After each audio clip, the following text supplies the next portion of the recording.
Nicholas Jackson hits back at fans after criticism. Chelsea not going in for Aaron Ramsdale as they look to find out where they are with a goalkeeper. Conor Gallagher, fresh doubts over his contract from the Chelsea manager. Ooh, and I want to talk about that Jose Mourinho interview. What's poppin', people? Welcome back to Football Therapy with me, your host Jan. I hope you're doing well, mate. I genuinely really do hope that. Welcome back to Chelsea News.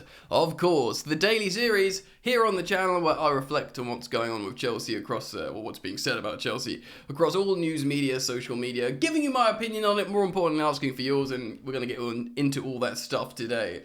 Let's start off with the John Obi Mikel podcast with Jose Mourinho. Absolute blockbuster stuff.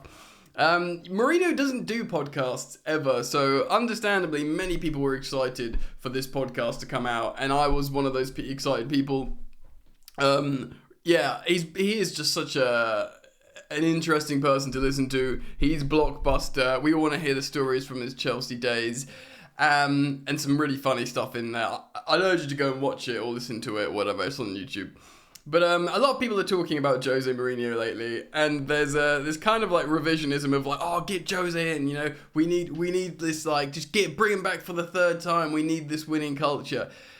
And yes, while I would admit like there is something missing, and you know Chelsea won under Mourinho largely because of the mentality and the culture he cultivated. He said in this interview, like, if Chelsea at halftime in the dressing room, if Chelsea weren't winning by 2 goals, he'd be fuming. I mean, how about that for a culture? But the truth is, he also goes on, Mourinho, and says, yeah, this just wouldn't work now. It was very much a timing thing, to the point where he's saying he doesn't do that now. And, look, people have romanticism and kind of revisionism as well, because Mourinho had fallen off. Yes, he's still good. Yes, he's still one of the greats. He won the conference with Roma. He's in the top 4 with them, I think, or certainly was at time of recording of that interview.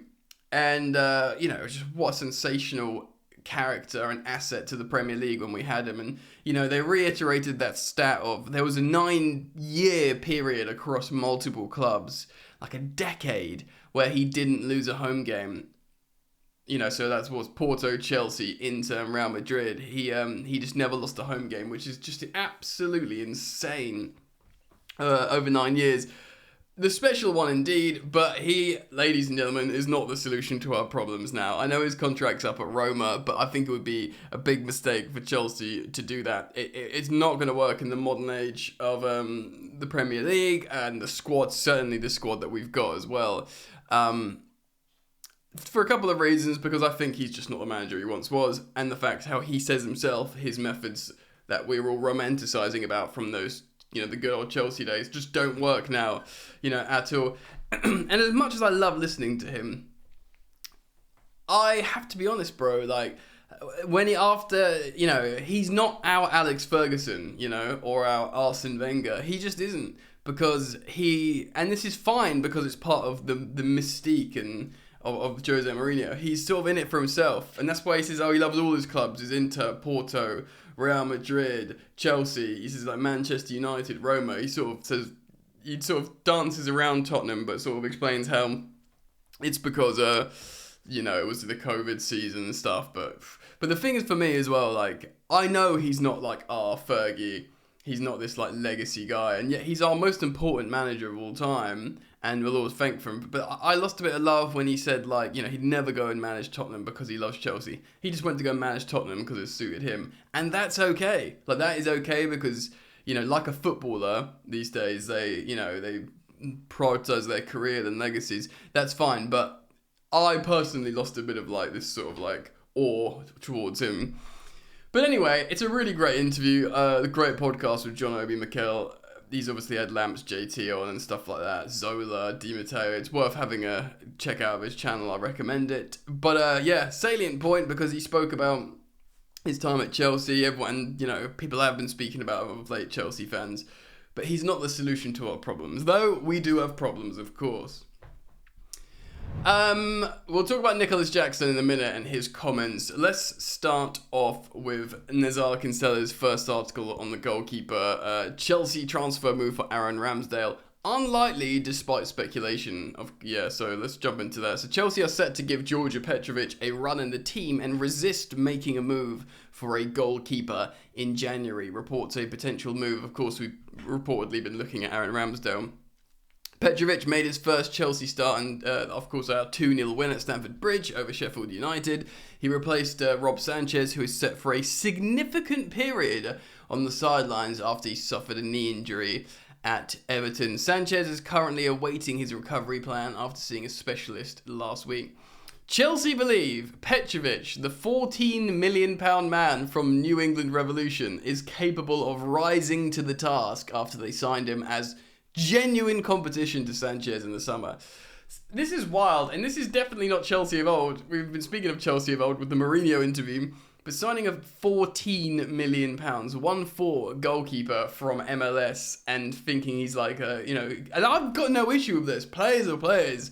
Is good enough. Like, we'll get on to Nico Jackson. Like, he's not a £100 million striker. He's a £30 million striker. This is a £14 million goalkeeper. But, maybe they can be good enough. And apparently, I said it multiple times here on the channel. His camp believe that, are so confident in him and believe he could be Chelsea's. But when we signed him, they were like, yeah, he believes he can be Chelsea's number one.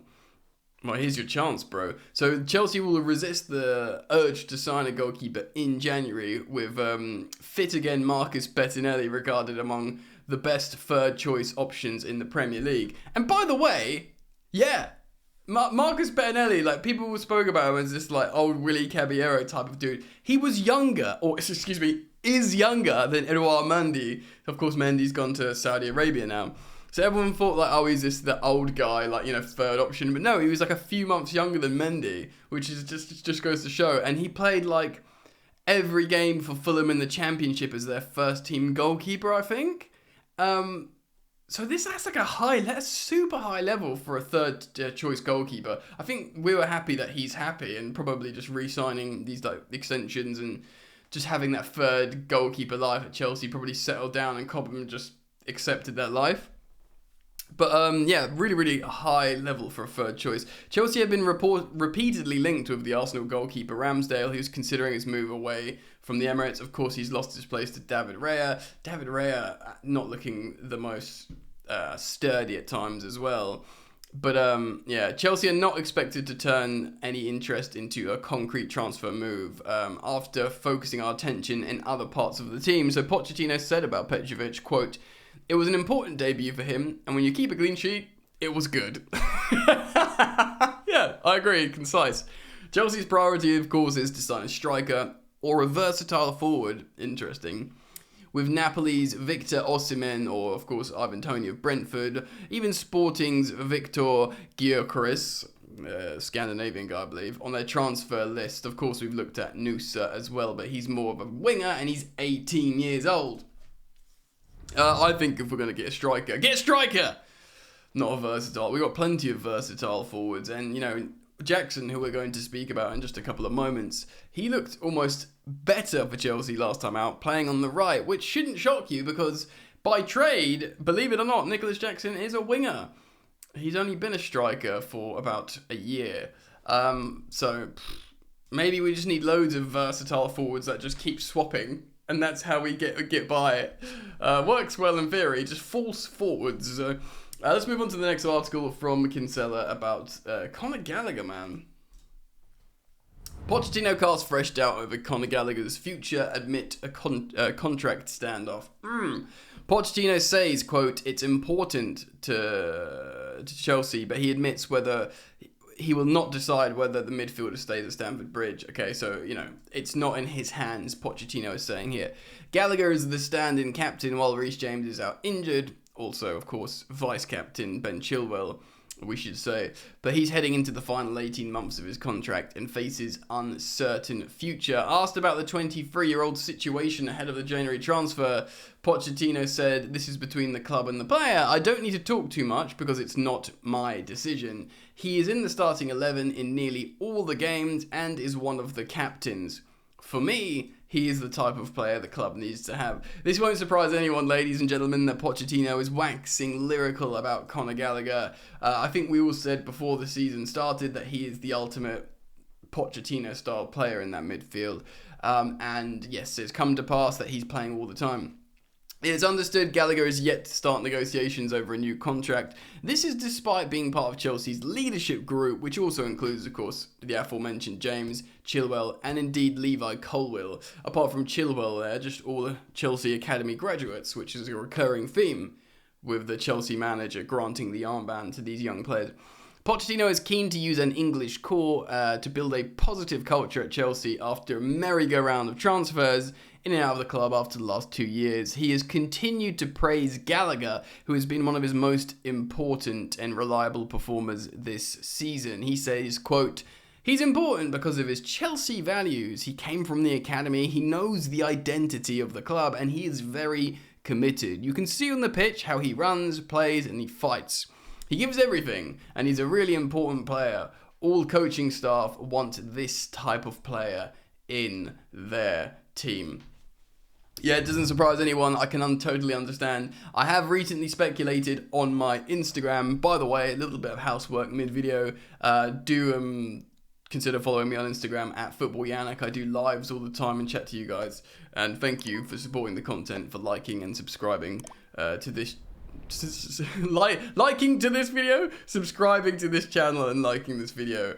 I do say on my Instagram a lot when I do these live streams that I think Conor Gallagher is amazing, one of our best performers, but I wonder if he will always remain in this position of this just tenacious, hard-working profile who cares. That is it enough? Does it have the culture and systemic tactical foundation of this particular style of midfield that does really well, which is a really, really tough thing to say on him. But, you know, I think he's such an... if you said to me, Jan, do you give him a new contract and keep him? I'll say, yes, of course. But if you say to me, Jan, is he definitely going to be starting in your midfield to challenge for the Premier League? I just don't know that. You know, I don't know. I think if you look at the profiles of the players of Enzo, of Caicedo, you know, maybe Gallagher, maybe Lavia, maybe a Paulinho from Fulham. Do you know what I mean? I don't know yet. It's almost like I said it before, I'll say it again. He looks like that when you're not playing well, because he tries so hard and cares and works so hard, he rises above the rest. But is he the type of profile to make you a Premier League winning midfield? I just don't know. I'm not saying he isn't, but I'm saying I'm not completely convinced as of yet. So Nicholas Jackson's spoken out, apparently very, very confident. Nico Jackson, by the way, 7 Premier League goals. He's got nearly a goal every other game. Chelsea are mid-table. That's not bad for a mid-table Chelsea team. Nizar Kinsella writes on the Standard, Chelsea star, or excuse me, striker, not star, not yet at least, says his doubters, quote, don't know football, and has revealed he takes inspiration from the way Mohamed Salah and Kevin De Bruyne came through their struggles at Stamford Bridge. Wow. Just going to pause on this for a moment and reference the Salah and KDB situation at Chelsea, because in that aforementioned interview of Jose Mourinho on the John Obi Mikel podcast, he was asked about this. He's always asked about this, and he said with both of them they wanted to leave, and he relatively magnanimously and correctly said, they become who they are because they leave and go and stuff. He says, Salah. He says more of KDB. He wanted KDB. For me, I was like, I didn't mind us getting rid of Salah because I didn't think he was that great, and he clearly just wasn't, emotionally ready for that Chelsea team. He cried in the dressing room when Jose shouted him. I'm a sensitive boy. I think crying's important. I don't think you should make people cry. But looking back historically and analytically, you can see how he didn't fit at the time. And also he wanted De Bruyne, and De Bruyne was very young, by the way. And remember, we had Oscar, Hazard, Juan Mata, ridiculous amounts of creative tens. And they wanted to send KDB away on loan in Germany. And Jose said no. He said, no, I want him to play in the Premier League. And he didn't start him in a Super Cup. And then he was just like, I want to go, basically. So, yeah, he was very difficult and demanding, KDB, at such a young age. Of course, it turned out his confidence was correct, because he was, for my money, he's still the best player in the Premier League. But yeah, just wanted to reference that again because I found it interesting. Jackson scored his 7th goal in 16 Premier League matches when he turned in Cole Palmer's cutback, of course, on our 2-0 win on that weekend. But the £32 million signing has also faced criticism for being wasteful in front of goal since his move from Villarreal. Yeah, and he has been wasteful. The data dictates that. He's underperforming his XG. But there's also, let's be fair, when you generate a number of XG, expected goals, it's because you're doing something right. You're putting yourself in goal-scoring positions, which in itself is a strength. But then if you miss those things, that's all people are saying. They're saying you missed chances. Asked how he evaluates his season so far, Jackson said, quote, "It's okay. It's not what I was going for, though it's my first season, so I'm happy. I know everyone is talking sugar, the S swear word. I'm very happy. I don't care what people say." Whoa! It sounds like you care what people say. "It's just people who don't know about football. I will just continue to play more games and score more goals for the team." I kind of like that mentality. "I should have scored more because I've missed some chances. The Premier League is different to La Liga. Where I came from, I'm trying to adapt myself." I mean, he goes on to say here, it's no excuse, and I'm trying to continue to work harder and listen to people.